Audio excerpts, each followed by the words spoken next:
Hello students, आज हम करने वाले हैं स्टैटिस्टिकल मैकेनिक्स को स्टार्ट। आज हम मोस्ट ऑफ द टॉपिक्स करने वाले हैं इस यूनिट के, तो वीडियो को एंड तक जरूर देखिएगा। कंसेप्ट ऑफ डिस्ट्रीब्यूशन एक स्टार्लिंग अप्रॉक्सीमेशन है जिसका हम आगे डेरिवेशंस में यूज़ करेंगे, उसको भी हम करेंगे। Thermodynamic probability, most probable distribution. चलिए स्टूडेंट्स करते हैं start. Statistical, thermodynamic, statistical mechanics एक ही बात होती है। स्टैटिस्टिकल मैकेनिक्स जो है वो प्रोवाइड करती है लिंक बिटवीन क्वांटम मैकेनिक्स और क्लासिकल मैकेनिक्स। क्लासिकल मैकेनिक्स है वो डील करती है with macroscopic properties of matter, और जो क्वांटम मैकेनिक्स है वो डील करती है माइक्रोस्कोपिक प्रॉपर्टीज ऑफ मैटर।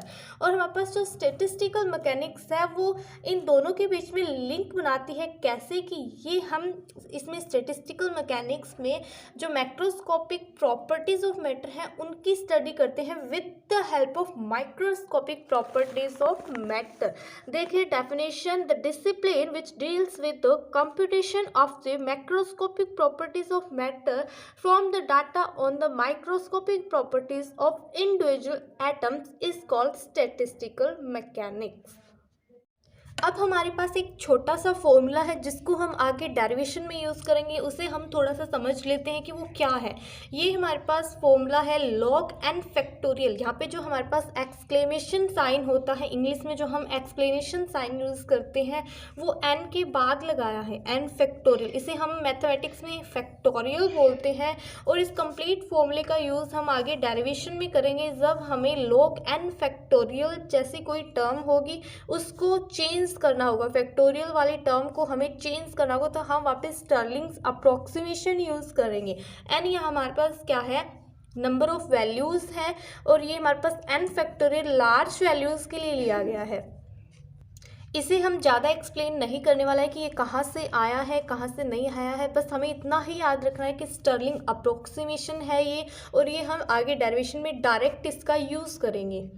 इसके बाद हमारे पास डेफिनेशंस है इंसेम्बल्स। इंसेम्बल्स और कलेक्शन क्या होता है। इंसेम्बल एक कलेक्शन होता है लार्ज नंबर ऑफ सिस्टम्स का जो कि आइडेंटिकल होता है with the system under consideration in a number of aspects such as total volume, total number of molecules etcetera is called ensemble of system. मान लीजिए हम एग्जाम्पल लेते हैं अपने घर का, हमें घर का एरिया निकालना है, छोटे छोटे रूम्स बने होते हैं हमारे घर में, तो हम क्या करेंगे, उन रूम्स को सिस्टम्स मान लेते हैं, नंबर ऑफ सिस्टम्स मान लेते हैं, और इस कंप्लीट सिस्टम का हमें वॉल्यूम फाइंड आउट करना है या एरिया फाइंड आउट करना है। तो ये हमारे पास क्या हो गया, ensemble of systems, collection of systems. ये कंप्लीट सिस्टम क्या हो गया, इंसेम्बल ऑफ सिस्टम्स। कंसीडर करें एक इंसेम्बल्स जो कि कंसिस्ट कर रहा है large number of independent systems, और कोई भी गैस मान लीजिए, gas consisting of large number of molecules in phase space, तो वो हमारे पास क्या है, एक इंसेम्बल ही तो हुआ। The state of an individual system or molecule may be represented in phase space by a point known as phase or representative point. The phase space may be divided into cells. जो phase space होते हैं उनको हम छोटे छोटे parts के अंदर, जिसको हम सेल्स बोल सकते हैं, उनमें डिवाइड कर सकते हैं। हर एक जो अरेंजमेंट है स्पेसिफाइड सिस्टम और मॉलिक्यूल्स के with the representative points in particular cells is called a microstate. Microstate क्या होता है कि जब हम अरेंजमेंट करते हैं किसी भी स्पेसिफाइड सिस्टम की और मॉलिक्यूल्स की, उनके रिप्रेजेंटेटिव पॉइंट के अकॉर्डिंग, किसी भी पर्टिकुलर सेल्स के अकॉर्डिंग, तो उसे हम माइक्रोस्टेट बोलते हैं। अदर वर्ड्स में हम माइक्रोस्टेट क्या बोल सकते हैं कि माइक्रोस्टेट ऑफ द इंसेम्बल में be defined by the specification of the individual position of phase point for each system or molecule of the ensemble. अब इसके बाद हमारा नेक्स्ट टॉपिक है थर्मोडायनेमिक प्रोबेबिलिटी। थर्मोडायनेमिक प्रोबेबिलिटी हमारे पास मैथमेटिक्स की term है। देखिए प्रोबेबिलिटी कैसे फाइंड आउट कर सकते हैं एक इवेंट की। तो प्रोबेबिलिटी ऑफ एन इवेंट क्या होता है, number of cases in which event occurs, और टोटल नंबर ऑफ केसेस कि कितने नंबर ऑफ केसेस में एक इवेंट अकर हो रहा है, और बाय में टोटल नंबर ऑफ केसेस कितने हैं। लेट अस कंसीडर करते हैं, एक एग्जांपल लेते हैं इसको समझने के लिए कि हमारे पास इवेंट हैपन हो रहा है एक्स वेज में और वही इवेंट फेल हो रहा है वाई वेज में। तो वहाँ पे उस इवेंट के होने की प्रोबेबिलिटी कितनी होगी, उस इवेंट को होने की प्रोबेबिलिटी क्या होगी, जितने में इवेंट हैपन हो रहा है वो वाले केसेस डिवाइड में total number of cases. That is probability of happening the event is equals to X by में एक्स प्लस वाई। एक्स हमारे पास क्या है, इवेंट हैपन जो हो रहा है वो केसेस हैं, और हमारे पास टोटल नंबर ऑफ केसेस हैं एक्स प्लस वाई। तो थर्मोडायनेमिक प्रोबेबिलिटी किसी भी मैक्रो स्टेट की हम कैसे डिफाइन कर सकते हैं कि number of micro states corresponding to that macro state. अब हम कंसीडर करते हैं दो सेल्स किसी भी फेज स्पेस के अंदर, जिसे हम रिप्रेजेंट कर रहे हैं आई और जे से। आई हमारे पास क्या है, एक सेल है, जे हमारे पास दूसरा सेल है, ठीक है। एंड 4 फेज पॉइंट्स प्रेजेंट है। फेज पॉइंट कौन कौन से हैं, A B C and D. Now जो हमारे पास एन आई और एन जे है रिस्पेक्टिवली, उनके लिए 5 पॉसिबल मैक्रो स्टेट्स है। देखिए एन आई के लिए भी 5 मैक्रो स्टेट्स है और एन जे के लिए भी 5 मैक्रो स्टेट्स है। हर एक 5 मैक्रो स्टेट्स के लिए corresponding different number of micro states present है। थर्मोडायनेमिक प्रोबेबिलिटी क्या होगी, थर्मोडायनेमिक प्रोबेबिलिटी 4 होगी, क्योंकि हमने अभी बोला था फेज पॉइंट्स हमारे पास 4 थे, number of micro states corresponding to that macro states. In general case की बात करें, अगर हम एन फेज पॉइंट्स की बात करें तो हमारे पास थर्मोडायनेमिक प्रोबेबिलिटी क्या आएगी, थर्मोडायनेमिक प्रोबेबिलिटी को हम W से डिनोट करते हैं, which is equals to N phase points के लिए हम निकाल रहे हैं तो n फैक्टोरियल बाय में n1 फैक्टोरियल n2 फैक्टोरियल से लेकर n फैक्टोरियल तक। यहाँ पे जो n1 n2 n3 n4 n5 ni जो है वो डिनोट करें नंबर ऑफ फेज पॉइंट्स को किसी भी सेल के अंदर 1 2 3 4 ith रिस्पेक्टिवली। अब अगर हम लॉगरिथम ले इनका, तो लॉगरिथम के अंदर क्या होगा, हमारे पास लॉग हो जाएगा बोथ साइड में। log w equals to log n factorial by में n1 फैक्टोरियल n2 फैक्टोरियल से ni फैक्टोरियल तक। log a बाय में b क्या होगा, log a बाय में b क्या हो जाएगा, log a माइनस में log b। यही होता है हमारे पास log a माइनस में log b, यही तो लिखा है यहाँ पे देखिए log n फैक्टोरियल माइनस में log ni फैक्टोरियल। ये हमारे पास क्या है n1 n2, इसको हमने इकट्ठा लिख दिया ni फैक्टोरियल, ठीक है। अब हम स्टर्लिंग थ्योरम लगाएंगे। अभी हमने डिस्कस किया था कि हम डेरिवेशन में स्टर्लिंग्स अप्रोक्सीमेशन का यूज़ करेंगे। स्टर्लिंग अप्रोक्सीमेशन क्या होती है, log n factorial equals to n log n minus में n। नाउ स्टर्लिंग अप्रोक्सीमेशन लगाने के बाद क्या हुआ, log w equals to n log n minus में n। यहाँ पे हमारे पास log n फैक्टोरियल था, log n फैक्टोरियल की जगह ये आ गया।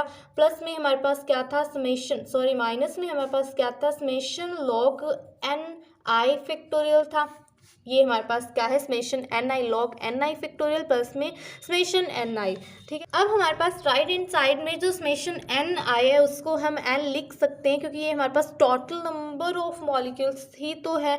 तो यहाँ से हमारे पास ये किस में कन्वर्ट हो जाएगा, n में, और ये इससे कैंसिल आउट हो जाएगा। ये हमारे पास नेगेटिव में पड़ा है और ये हमारे पास पॉजिटिव है। तो यहाँ पे हमारे पास क्या है, ये वाली 2 टर्म्स बच जाएगी। The condition of maximum probability gives, maximum probability होगी तो हम डेल यूज़ करेंगे, तो ये हमारे पास किसके इक्वल आ जाएगी, इस टर्म के इक्वल आ जाएगी।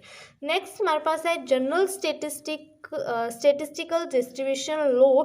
इसमें हम कंसीडर करने वाले हैं case of large flat box का, जिसके अंदर कंपार्टमेंट्स बने हुए हैं या फिर सेल्स बने हुए हैं, A1 A2 A3 A आयत तक है हमारे पास। देखिए A1 A2 A3 A4 A5, ये हमारे पास क्या है, A आयत तक है, लार्ज बॉक्स है जिसमें AI सेल्स हैं डिफरेंट साइज के।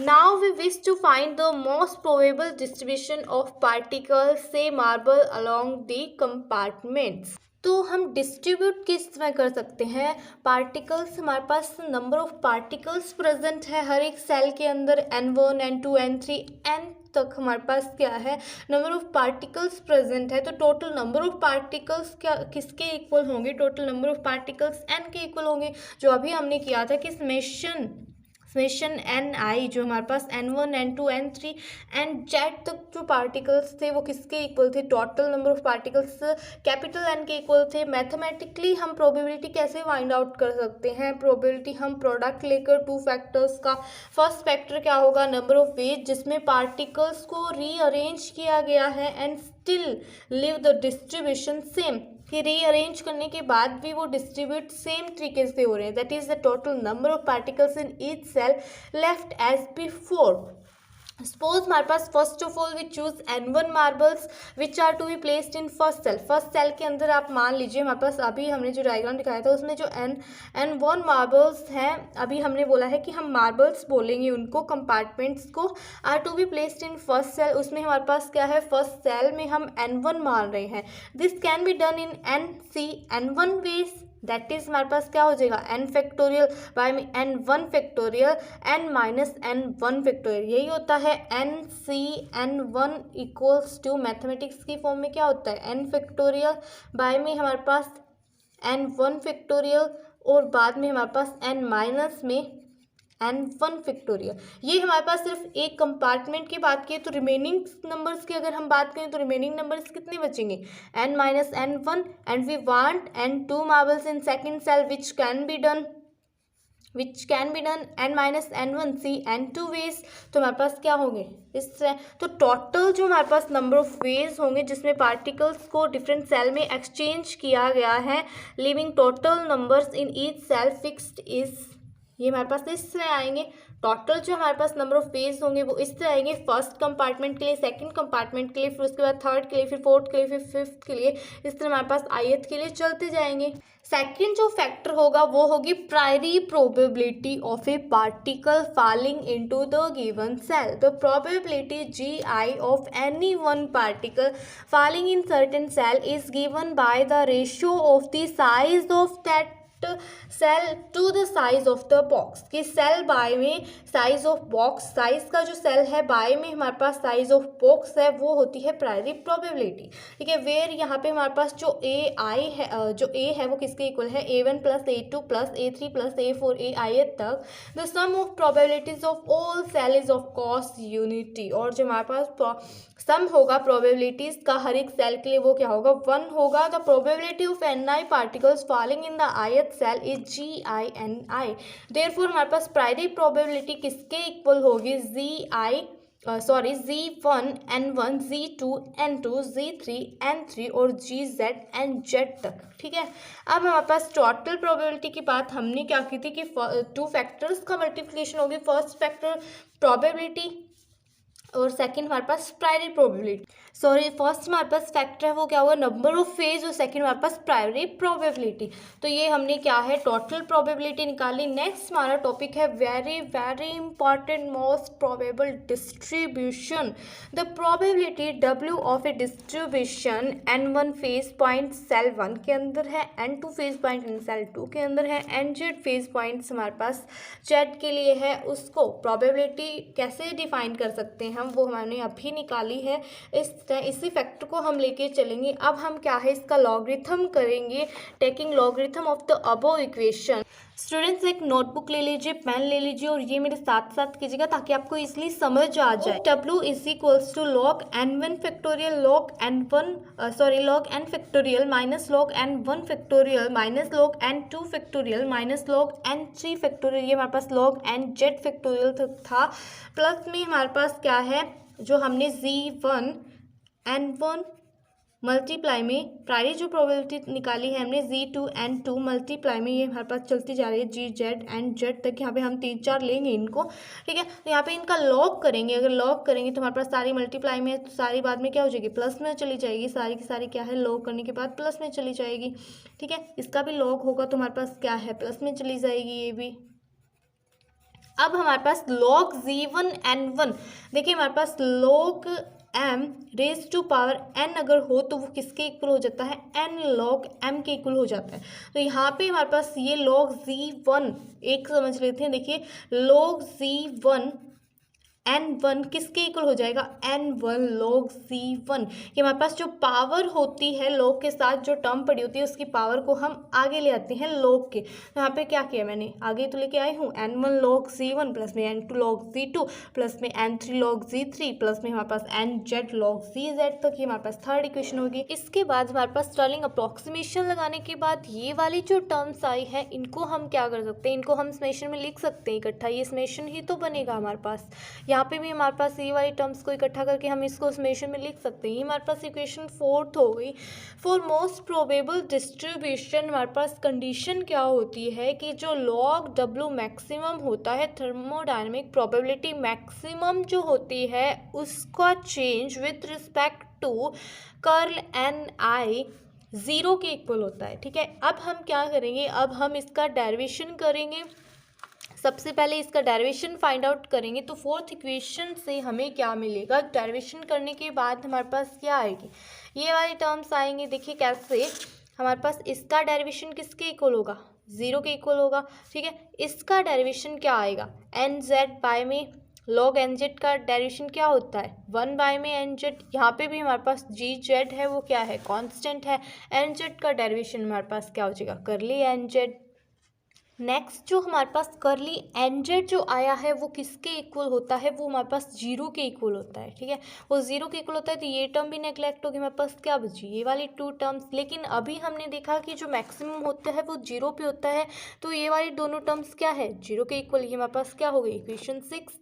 अब हम जो हमारे पास Lagrange's method of undetermined multipliers है उसके अकॉर्डिंग इस टाइप की जो प्रॉब्लम्स हैं उनको सॉल्व करने के लिए हम एक अनडिटरमाइंड मल्टीप्लायर लेट कर लीजिए, हमारे पास अल्फ़ा है वो। ठीक है, तो हम इससे मल्टीप्लाई करवा देते हैं, इससे मल्टीप्लाई करवा देते हैं। अब देखिए हमारे पास इक्वेशन 7 ये है, इक्वेशन 6 जो अभी हमने देखी थी, उन दोनों को ऐड करने के बाद हमारे पास क्या बनी, ये वाली इक्वेशन बनेगी।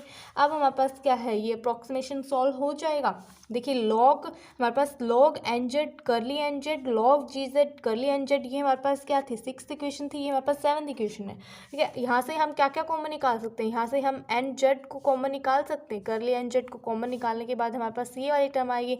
लेकिन जो करली एन जेड होता है वो एक इंडिपेंडेंट वेरिएबल है, इंडिपेंडेंट वेरिएबल होने के कारण ये इक्वल्स टू 0 नहीं लिख सकते। तो हम क्या है, इन टर्म्स को इक्वल टू 0 लिख सकते हैं। इन टर्म को इक्वल टू 0 रखेंगे तो हमारे पास क्या आएगा, लॉग एन जेड प्लस में लॉग जी जेड प्लस में अल्फ़ा इक्वल्स टू 0।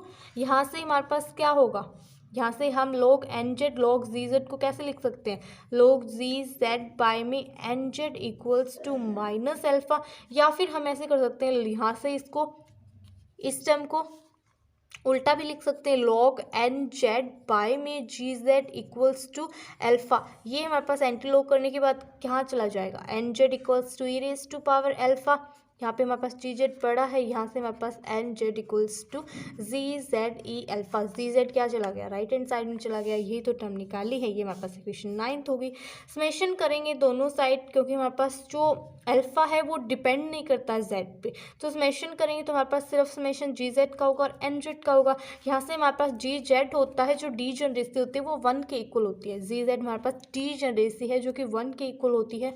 तो यहाँ से हमारे पास N Z equals to E alpha. और अभी हमने देखा था पीछे कि जो समेशन होता है एन जेड का वो किसके इक्वल होता है, टोटल नंबर ऑफ वैल्यूज़ के इक्वल होता है। तो सब्सटीट्यूट करने के बाद value of E alpha equals to N from equation 10th से इक्वेशन 9th के अंदर हमें क्या मिलेगा, N Z equals to G Z multiply में एन। यहाँ से हमारे पास क्या आ गई, यहाँ से वैल्यू क्या आ गई, एन जेड बाय में N equals to G Z.